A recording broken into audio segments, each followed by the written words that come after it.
મિત્રો yarn job work કરાવે છે બાર ગ્રે યાન કામ કરવાવાળા ગ્રેનું કામ કરવાવાળા કે વાર્પિંગનું કામ કરવાવાળા જે ડાઇંગ કરાવતા હોય ટ્વિસ્ટિંગ કરાવતા હોય તો જ્યારે તમે યાન બાર મોકલશો તો એ કઈ રીતે મોકલશો એમના માટેનું જોબ વર્ક માટેનું અહીંયા તમને જોબ વર્કનું બતાવીએ છીએ.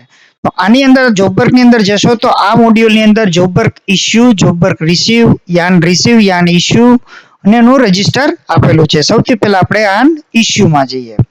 યાન ઇશ્યુ કઈ રીતે આપણે કરશું? યાન ઇશ્યુ કરવા માટે સૌથી પહેલા તમે અહીંયા ક્લિક કર્યું પછી ન્યૂ બટન દબાવજો. જે કઈ આપણો ચલણ નંબર હશે એ ચલણ નંબર આવશે. ત્યારબાદ રેફરન્સ નંબર આપણે કશો નાખવો હશે તો નાખશું.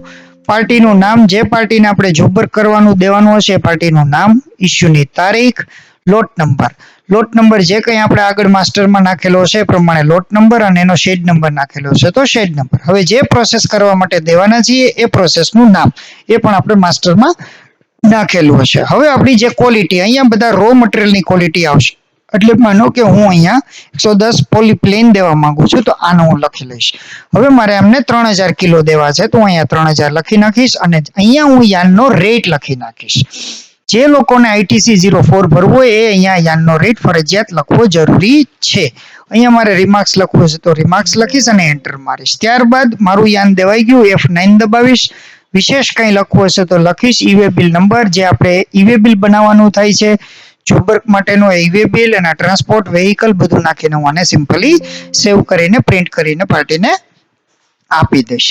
હવે પાર્ટીએ માલ પૂરો થયા પછી પાર્ટી પાછી આપણી પાસે આવશે અને આપણે માલ સબમિટ કરશે. તો માલ સબમિશન વખતે આપણે જોબ વર્કમાં જઈશું અને ત્યાં આપણે રિસીવિંગમાં જઈશું.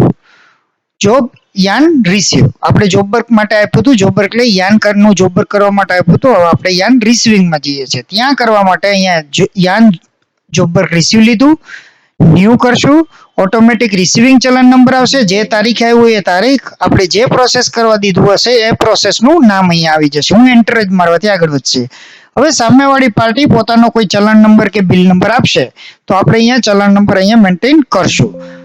લખવું હોય તો ઠીક છે, ના લખવું હોય તો પણ ચાલશે.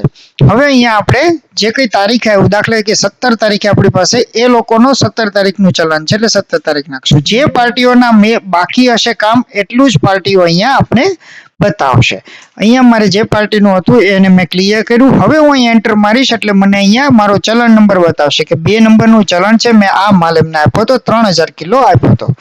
હવે એને 3000 કિલોમાંથી મને એણે સમજો 2000 કિલોનું કામ કરીને આપ્યું તો હું અહીંયા 2000 કિલો સિલેક્ટ કરીશ. ત્યારબાદ હવે મારે રિસીવ ક્વોલિટી, હવે મેં એમને જે માલ મોકલ્યો તો એમણે કોઈ કલર કરીને કે ડાઇંગ કરીને મને મોકલ્યો છે માલ પાછો, તો મારે અહીંયા ક્વોલિટી ચેન્જ કરવી હશે તો હું કરી શકીશ. અત્યારે હું અહીંયા જેના લીધે એ ક્વોલિટી ચેન્જ કરવાથી આપણા સ્ટોકમાં પણ ફરક પડશે. હવે 2000 કિલોની સામે એણે વેસ્ટેજ કરીને મને 1980 કિલો પાછું આપ્યું તો હું અહીંયા 1980 કિલો લખીશ.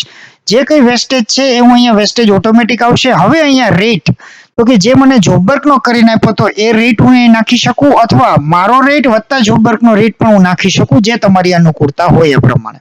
અહીંયા જોબ વર્કનો રેટ નાખ્યો, ફરજિયાત નથી, નાખવો હોય તો ઠીક છે. ત્યારબાદ એને આ માલ રિસીવ થઈ ગયો. હવે આની અંદર મારે ડિસ્ક્રિપ્શન કે એનું ઈવે બિલ નંબર કે જે કંઈ નાખવું એનો જીપી બિલ નંબર એ બધું નાખીને હું આને સિમ્પલી સેવ કરી દઈશ. ત્યારબાદ હવે રિપોર્ટ જોવા માટે હું જોબ વર્કની અંદર જ મારી પાસે અહીંયા 3 નંબર ઉપર રિપોર્ટ છે. જોબ વર્કની અંદર રજિસ્ટર્સ, આ રજિસ્ટર્સ જોવા માટેની સ્ટાઇલ એવી છે કે અહીંયા તમારે જે પ્રકારનું રજિસ્ટર જોવું હોય એ રજિસ્ટર જોઈ શકશો. તારીખ તમારે અનુકૂળતા મુજબ સિલેક્ટ કરી શકશો. પ્રોસેસ વાઇઝ જોવું હશે તો તમે પ્રોસેસમાં એન્ટર મારીને સિલેક્ટ કરી શકશો. પાર્ટી વાઇઝ જોવું હશે તો પાર્ટીને એન્ટર મારીને અહીંયા સ્પેસ બારથી સિલેક્ટ કરી શકશો કે મારે આ જ પાર્ટીનું જોવું છે. લોટ નંબર વાઇઝ જોવું છે તો લોટ નંબર સિલેક્ટ કરી શકશો. કોઈ રેફરન્સ નાખેલો હશે રેફરન્સ નંબર વાઇઝ સિલેક્ટ કરી શકશો. ક્વોલિટી વાઇઝ સિલેક્ટ કરી શકશો કે કઈ કઈ ક્વોલિટીનું કામ કરેલું છે. શેડ નંબરનું કઈ રીતે છે એ પણ તમે સિલેક્ટ કરી શકશો.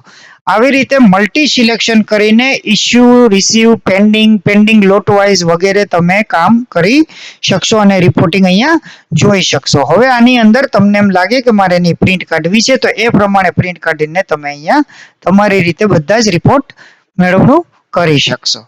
Thank you.